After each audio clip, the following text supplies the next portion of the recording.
Okay, okay, okay. Can you see me? Can you hear me? It is Tuesday night, and that means it is Creative Ignition session number. I don't have enough fingers anymore. 10, 12. Creative Ignition session 12. Good evening, welcome. It is amazing to be here. I am going to take a little sip of water just to land with you guys. When you are here, let me know. Have you recovered from yesterday's session? It was intense. But I hope at the same time, even if there was a lot to take in, I feel like that's a good problem to have, right? It'd be a bit crap if that, it's like, well, I turned up for the session and he gave me, like you said, one thing and that was it, right? So fear not. I'm definitely going to unpack what we explored because I think there's probably like 3 sessions in there. So I'll unpack those for you. Make sure you can get them in digestible chunks, so to speak. So yeah, let me know you're alive. Let me know you're here, and we'll get started as usual. We'll give it a few moments just for people to arrive, and then we will crack on.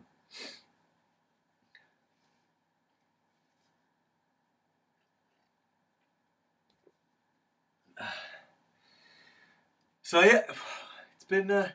How's it been with you guys? How's it been?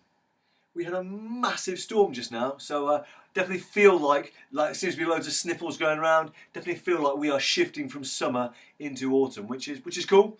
Autumn is a very fertile time. Miranda is here. Good evening, Miranda. I see a few others jumping on, so welcome, welcome, welcome. Very soon we will be discovering why the Dalai Lama rates this session above all others. Big up Kaylee. I can see Kaylee on the session. It's great. I helped Kaylee's partner Karen out with a presentation he's working on so he can get promotion. So fingers crossed for that.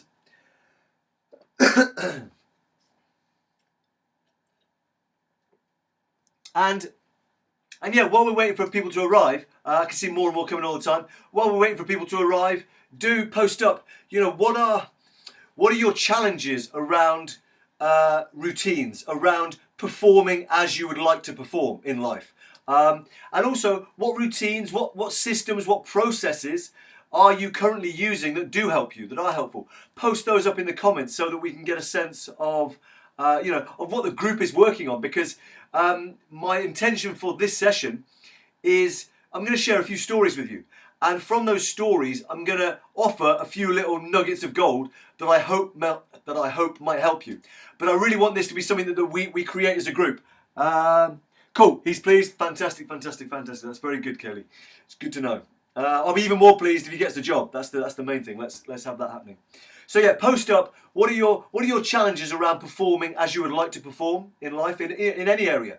And what processes, systems, routines do you already have that serve you? Or have you had in the past as well? What's worked for you and what is working for you?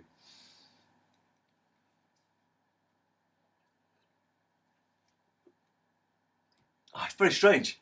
And guys, thank you for bearing with me as well, starting a little bit later. This will probably be a bit of a shorter session, and it certainly won't be as intense as last night. It'll be very easy to digest. But looking up at the clock, it's like 21:33, and I'm used to it just saying like 21:02 as we get started with these sessions. So thank you for the adjustment. It was to allow Fan to, every week Fan goes and has a meeting with one of her friends, kind of women's time connecting. So routine's part of life, but you can lose momentum. Hell, yes, you can, and that's what the second part of this session's title is about. Karen, great to have you on, by the way. Is about resilience. How can, if we do lose momentum, how can we get it back? And also, how can we stop things from knocking us out of our routines and out of the momentum that we've created? I see Michelle has joined. Hello, Michelle. Welcome, welcome, welcome. So, I think very shortly we're going to get started. I know. So Edwin's saying, I know I can do so much, but I seem to stop myself from growing. And we are definitely going to tackle that. We're definitely going to look at that. And Edwin, definitely, if you didn't get a chance to check out the archetypes sessions, which, off the top of my head, what were they? I've got my schedule here. They were, I think, sessions 5 and 6, Edwin. Definitely check those out if you didn't get a chance, because, understanding what really blocks us on a deep level really comes from, understanding what's going on with our archetypes, what's going on with our wounding. See Harry's on the session. Big up Harry. And if you ever want to connect with a warrior from the archetypes, go and speak to Harry. I'm sure Michelle, his fiance, is having to kind of rein in the warrior a bit. Be like, Mr. Price, remember there's some other archetypes as well we can use. But it's awesome. I get to go to work every day with, one of the country's leading warriors. It's an absolute honour, and it's helped me to go. This is where I can get to with a warrior. So being able to draw on people who are very, very strong in those archetypal areas gives you a sense of where you can get to. Or certainly that does for me. And therefore, again, that's we spoke about peer groups yesterday as part of the Triskel of power. And definitely having Harry in my peer group is a major thing. Yeah, Cam's on that as well, definitely. Cam's a warrior as well. Cam freaking got the whole team of like 6 or 7 over to Australia, to rock it, and that's no small feat. Michelle, keep losing the connection. Come on, internet, don't mess me around. The hub is destroyed. Google has just ruined everything. So, guys, I think we're going to get started, and as I was thinking, how do I start this? A poem kind of made itself known, and I guess it really. We're going to be talking about how you can kind of keep your mind, body, and soul sorted. So this poem kind of speaks to that, and it goes like this. So let me start this. Spark this. Marathon man, so I'm going farthest. Heart full of passion with a soul full of rhyme. Making it happen, never wasting my time. I'm embracing the life of the stage and a mic. Rhyme with a wrench I was sent to be tight. And I'm sensing delight in the vibe of the crowd at the sight of a guy who is rightfully proud of the sound and the culture. Believe that I told you. Hip hop, the gift to uplift your soul. Because every time we listen, see the passion and the vision and a pattern that is fitting with our mission to be given. Everything that we got going in non-stop. Destined to rise till we shine at the top. So every fibre I've got of every bone and muscle is aligned to the purpose of focused hustle. But I struggle. Because with these verses of hurt, righteous anger and fury, am I serving this earth in a way that is pure me? Surely I should give you the whole of my heart, not just pieces of my passion and a glimpse of the spark. Well, starting today, in this moment now, I'll be the all of me and I will try and make you proud. And the sound I'm creating, the art that I forge, drawing on the energy to craft from the source, the purest form of the highest expression. Never blind that the rhyme is divine in its blessings with lessons that are weapons in the hands of the good. So I must stand where Gandhi and Malcolm stood, staring death in the face for the soul of our race. I will gladly meet my maker and will take my place. So the rage and the hate that are caging our fate are shattered into shards as we start being great. There we go. Oh, that feels good. Feels good. Little poem. Just kind of, for me, that encompasses a lot about one of the things I'm going to share, which is about doing something. And let's get into it. Let's kick off. So great to see Victoria here. Great to see Karen. I hope the connections are serving you. Come on, internet. Come on, gods of the internet. Give us some broad beam awesomeness. Broadband. So why is this session important? Why is routine resilience important? Well, a guy far wiser, more present than I am, said this. They asked a guy by the name of the Dalai Lama, what is the secret of happiness? And the Dalai Lama's response was a single word, routine. Okay? And I'm thinking, Jays, if it's good enough for the Dalai Lama, it's certainly good enough for me. Okay? And I hope you kind of would agree on that front. Okay? So tonight, it's going to be, I'm literally going to share a few stories and from them offer a few nuggets of gold. And because my journey has very much been in terms of this, trying to find routines that can help me to help myself, to help others. Been very much kind of a hummingbird. I've kind of been hummingbirding around, trying to find the right things. And that journey of kind of hummingbirding, going, will this work, trying this, blah, blah, blah, and has led me to go, actually, what really makes the difference isn't the things, it's the principles. So my journey has been from kind of going from hummingbird to principles-driven resilience. And I should probably trademark that phrase because I think it's quite cool. Well, what does that mean? Well, it means that actually it's not about whether you've got a set of dumbbells to do your exercise, or whether you've got the latest kind of strap that you attach to your door and do things like this, or you've got like a press-up machine. it's about the fact that you're doing exercise, right? So it's the principle and not the thing, is one of the key principles of routine resilience. So let me kind of take you on a journey, and I hope that these kind of ideas will start to make sense. And if you've got a journal or a notebook, or you've got the playbook in front of you, it's the page called Routine Resilience. And I'd encourage you to just note down anything that jumps out for you, anything where you're like, hey, that sounds good, or you're like, you're something that reaffirms something you already know as well. Maybe it's time to act on that thing that you've heard before. Okay, so I first became aware of the power of routines, and of the fact that it could actually give me access to a whole different level of performance.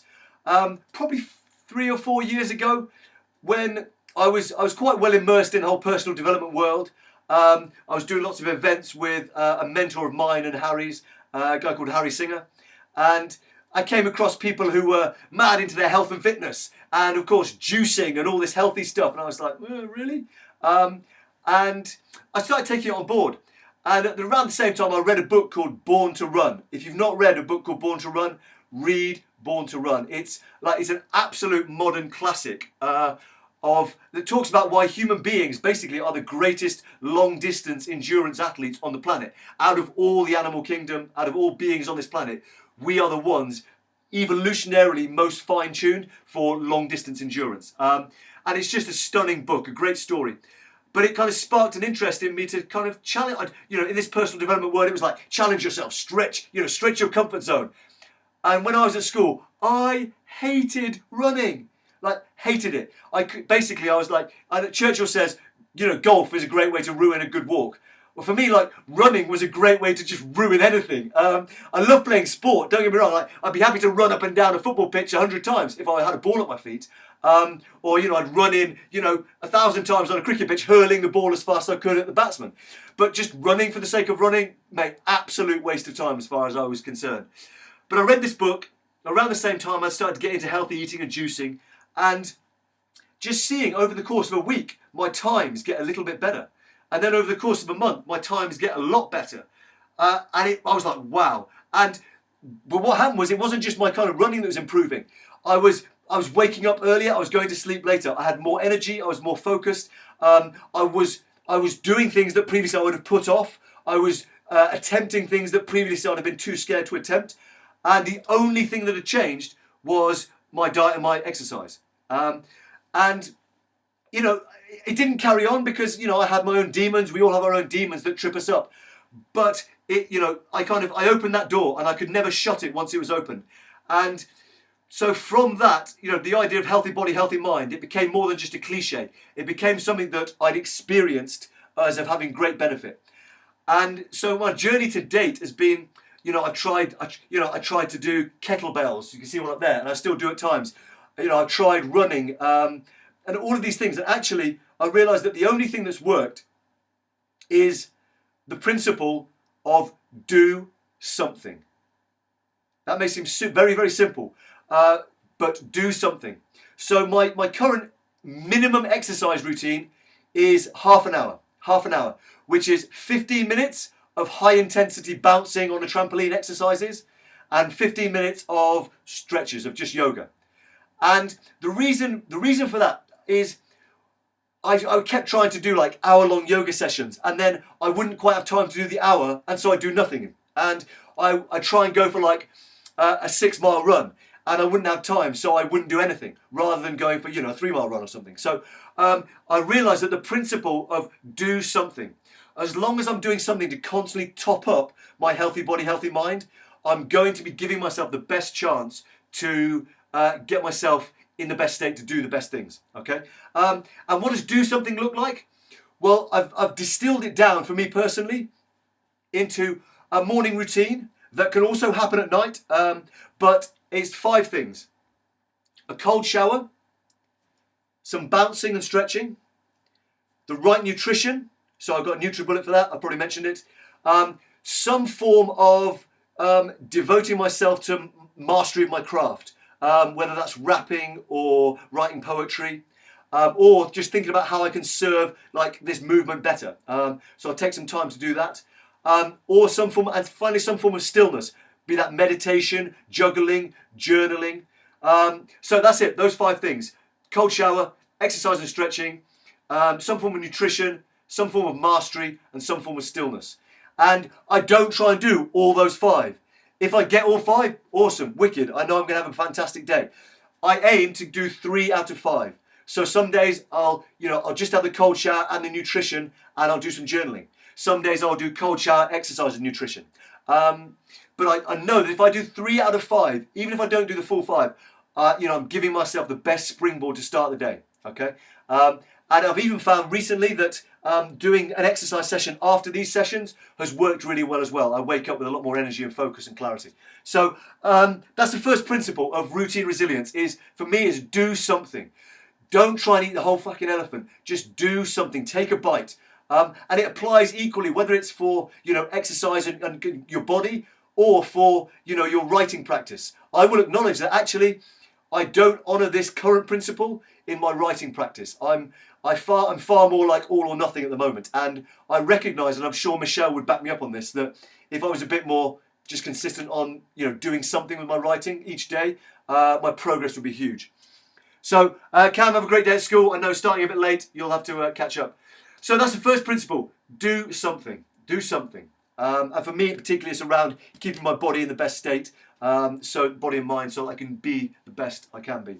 The second principle came, and you guys might have checked out the article I wrote about this, came from an abused pushchair.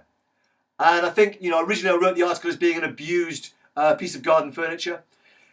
But the story goes that, both Fan and I were, we were stretched a bit thin. And actually, I didn't listen to Fan when she said that she needed a break from the kids. And I therefore, kind of cracked on with my day. But all the while, I had the sense that something was wrong. And then I heard Fan at one point, like, swearing at the pushchair because it was just stuck or something. And at that point, I realised that, I needed to go and give her a break. And what happened actually was, rather than me saying right at the start of the day, hey, I'll give you a break, you have a couple of hours, and then I'll crack on with my work, I tried to push through and do some work, and I was totally useless because I wasn't present with my work. I knew there was something else going on, and as a result, I was highly ineffective in everything. Ineffective in supporting Fan as she needed to be supported, ineffective in doing the work that I needed to do, and ineffective in being in my best state because I was conflicted.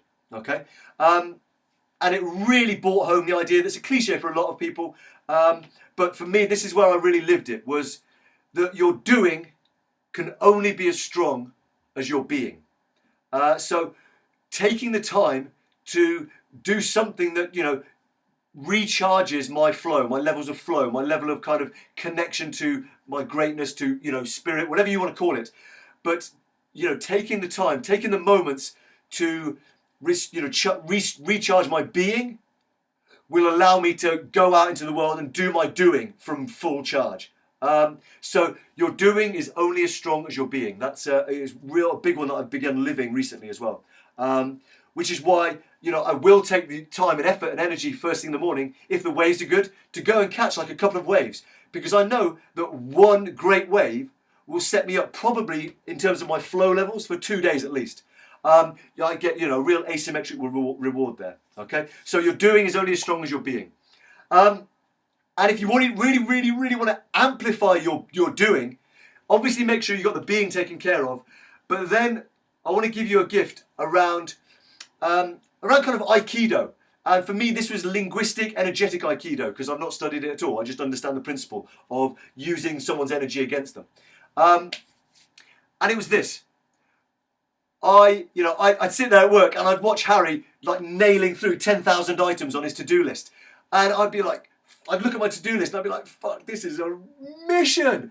And what I did was I realised that it was because I felt like I had this natural rebellious streak to do. You're not going to tell me what to do. Let me know if that makes sense, right? Any particularly creative people, we tend to be a bit like, no, I've got my own vision here.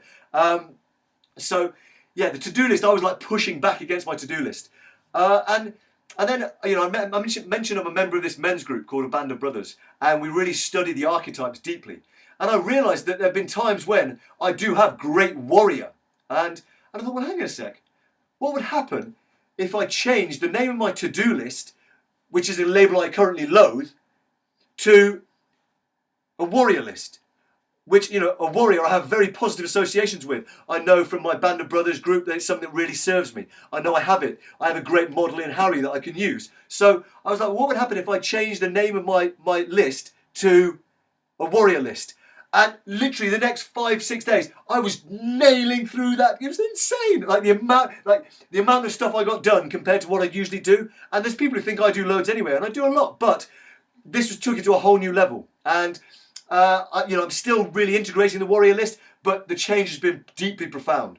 And the principle I took from this was that when you change the energy, you change the result. When you change the energy, you change the result. So, have a think about where you're currently at with your routines. Are there areas where you're pushing against something? And what might happen? How could you change the energy by giving it a different label, or by doing it in a different place or at a different time? Something to change the energy so that you give yourself a chance potentially to change the result. And I know Michelle posted up about kind of money being a challenge, and for me, I had a real clear example of this yesterday. I mentioned that I spoke to one of my peer group who helped me to, he said, well, George, with your flat, I was really stuck with my flat. I had some really stuck energy with my flat. And he said, you could do this, this, this, and this. And suddenly I changed the whole energy around my flat. And today, could be a coincidence, could not be a coincidence, I got an offer that's appropriate. So Fan and I are now, rather than having 0 options a day ago, we are now considering 3 different options that we can approach for our flat. And I'm certain that's because Carl helped me to change the energy, and therefore I'm in the process of changing the result. Okay? And the final final principle I want to share with you, and I said it would be a quick session. The final principle is there are times where even if we're stoked up to be a warrior, right, and to kind of go out there and get stuff done, and we've got our full being, actually there's times where we don't know where to start, right? We're a bit overwhelmed, right? And for what over kind of the last 3 or 4 years, I've really seen, and I've mentioned it a lot throughout the early videos and in the session so far. The key here that unlocks this is clarity. Is clarity. You can be as energized and stoked as you want, but if you've got no clarity on what needs to get done, you're going to go around in circles, like, should I do this, should I do this? And you're going to waste so much energy that could be put to good, productive use trying to get clarity. So that's why I showed you, let me show you it again, over there, my whiteboard. So each night I do the whiteboard, and even if I haven't got a chance to do the whiteboard, I'll do in my diary, I'll just map out my warrior list for the day from like 6 a.m. till 12 p.m. or 12 a.m., whatever midnight is. Just mapping that out so that the next morning, look, even if I don't get all of those items done, I know that I'm like, right, these are the things I need to focus on today. So it's already embodied. I've already embodied the clarity of what I need to do. And so the principle here at work, I believe, is clarity equals capacity. Clarity equals capacity. Because if you have the clarity on what needs doing, you give yourself the optimal chance of having the capacity to do it. Whereas if you have no clarity, it's going to literally totally undermine your capacity to get stuff done. So clarity equals capacity. And I hope that's useful. So guys, hit me up in the comments. I've raced through those principles, a little bit of story, a little bit about my journey. But I hope it's useful. I hope you've managed to note a few things down. You're like, that makes sense. Let me test that. And everything is a test. I'm still testing these, but it's over the last 4 years, I've been super obsessed with what is going to freaking work for me so that I can give my best and help others be their best. And these principles are where I'm at the moment, okay? Which is do something. Your doing is only as strong as your being. When you change the energy, you change the result. And clarity equals capacity, okay? How did you change your energy with a flat? Here, let me answer that question by saying there is a golden thread that runs through all of these principles. We spoke about it a bit yesterday, and it is one word: presence. Presence. Okay? If you can be present to the needs of your body, whether that's from a nutrition or an exercise point of view, you're gonna do something. You're gonna choose to do something because you've tuned in and you've been present. Okay? If you know that your doing is suffering, well, the chances are, if you really be present with yourself, you're going to realise that your being needs topping up. Okay, and if you're present around something that's stuck, you are going to receive the intuition, the wisdom around how you can change the energy to change the result. And of course, if you are being present, you give yourself the optimal chance to receive the clarity about what really needs to happen. Okay, so presence is the golden thread that runs through all of this. Okay, and how did I change the energy around my flat? Because I was like, Jesus, there's got to be another way. So I took a moment to be present, and I was like, what can I do here? And Carl's name sprang into my head because I'd read a Facebook post about him doing some property deals, and I was like, well, I could reach out to Carl. There's no harm in doing that. And for a couple of days, I didn't do anything, and it kept coming back. And because, thankfully, I feel like I'm really in the process of training myself to be a bit more present with my heart and with what's rising up, the intuition, the kind of guidance. I was like, hang on a sec, Carl's name keeps coming back. Let me get my warrior out here. Let me take the action, okay? And a couple of days it took us to connect. But as soon as we did, Carl was like, dude, you've got so many options here. And as soon as as soon as he helped me see what options existed, the entire energy shifted. I went from being fundamentally disempowered to being massively empowered. And that is what comes when you have clarity as well, power. Okay. So guys, let me know. Has this been useful? Hit me up in the boxes. And if there's any questions, hit me up on those as well. Let me know any questions you've got. I'm going to have a quick scout through the comments to see if there's anything here. Seems to be making sense, which is great. Really, really appreciated. So Michelle is saying set crazy deadlines. Is that around your writing? Nice. And here's the thing. In all of these as well, there's a big one. And I said with the exercise, I try and run 6 miles and wouldn't do anything, or I try and do an hour worth of yoga and wouldn't do anything. So what I take from Michelle's thing there is give yourself small but meaningful, significant deadlines. Human beings, we work great to short deadlines as well. So don't be like, hey, I could do this. I've got 3 months to do this, right? And so if you give yourself a short deadline, this needs to be done by then. And so I think, great example, this Creative Ignition journey we're on, I set myself a deadline of, I think, the 1st of September. And we went live, I believe, on the 2nd. But if I'd said, I'll give myself, roughly a month to do it, roughly, isn't gonna cut it, okay? So Michelle, I'd love to know what you mean about crazy deadlines as well. Oh, so Michelle, I can write a book in 2 to 4 weeks. This is very true. So yeah, give yourself that challenge as well. That may work for some. For some, they may get totally overwhelmed. So it's amazing to have the gift of kind of other people's input on this, because for me, I'd always do something. Just if you can't do loads, just each day write at least 2 pages. Like everyone can write 2 pages. Whereas for Michelle, it works for her to go, right, let me see if I can do this in 4 weeks. One massive thing, which we are going to explore further, and I really want to get Michelle's input on this. I may even get her to come up on a session with it as well.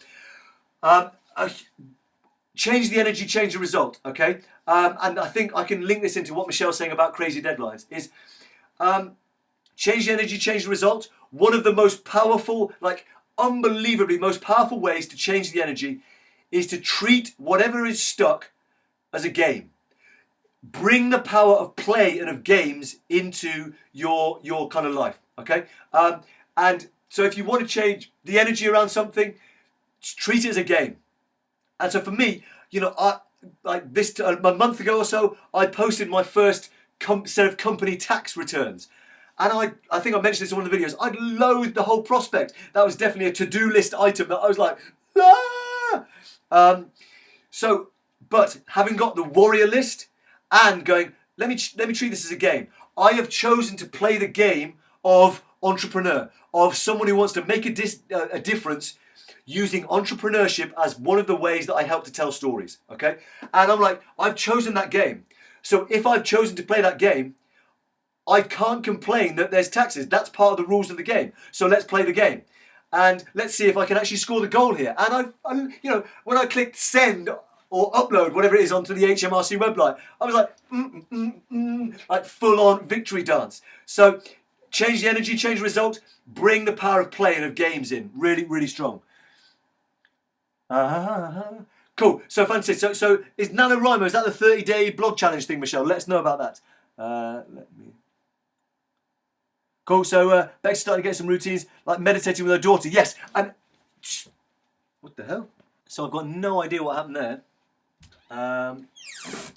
I am back, but to be fair, just to say probably good night. I was going to say it's a really great technique to, if you have got children, get them involved as part of your routines, because you're then raising them up with those routines as a part of their lives. That they won't think twice about doing yoga or meditating, and what great gifts to give them. And it means that it doesn't have to be something that you take extra time out of your schedule to do as well. So it can be really powerful. That could apply to workmates as well, your work colleagues. If you can, find a way to, whether it's meditation or do something, a little bit of exercise, play some games with them as a way of, keeping yourself sharp as well. It could be very powerful.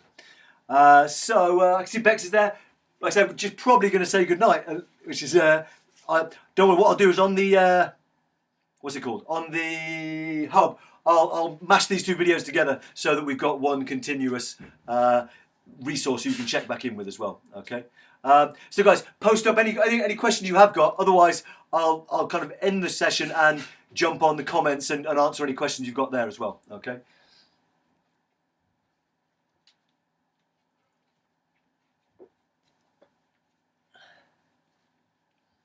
I'm very humbled that so many of you stayed with me. Very, very moving.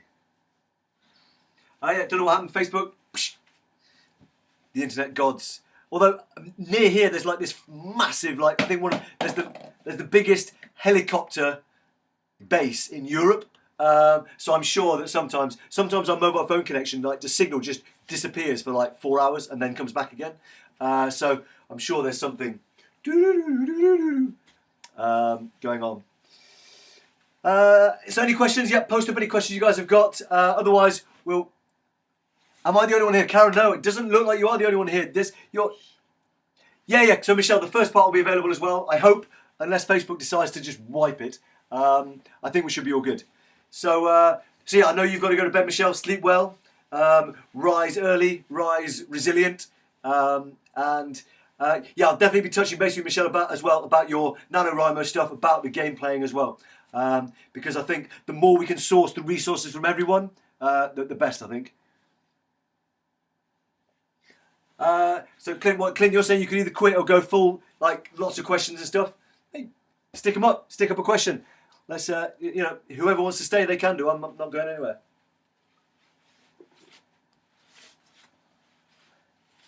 Assuming that's what you mean. I assume, Clint, you don't mean you're going to go full bore, as in you're going to jump out with a shotgun and start pumping, your computer or phone full of shotgun cartridges. That is a type of shotgun cartridge, right? Full bore.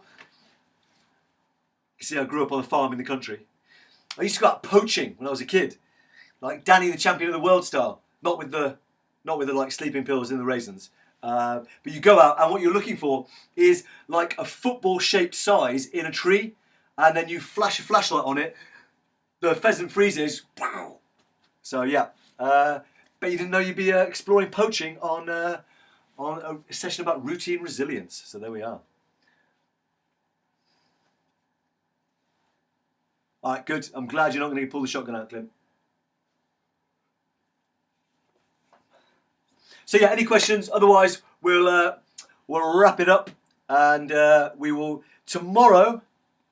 Very excitingly, tomorrow we're going to bring these two sessions together into a lifelong vision for how you can develop those parts of you that are your deep calling, and part of those parts of yourselves where you just kind of need to get good at it, right? All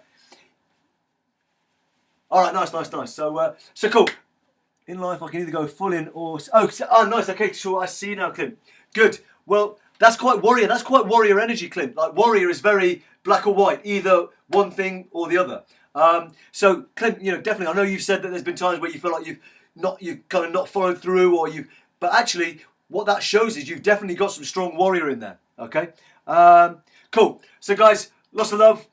Sorry to leave you with images of pheasants getting shot, Michelle, while you dream, but this is a journey. We never know what's going to happen on the journey. So guys, I'll see you tomorrow for our mastery master plan, and do pop up any questions in the comments, and I will see you tomorrow. Q.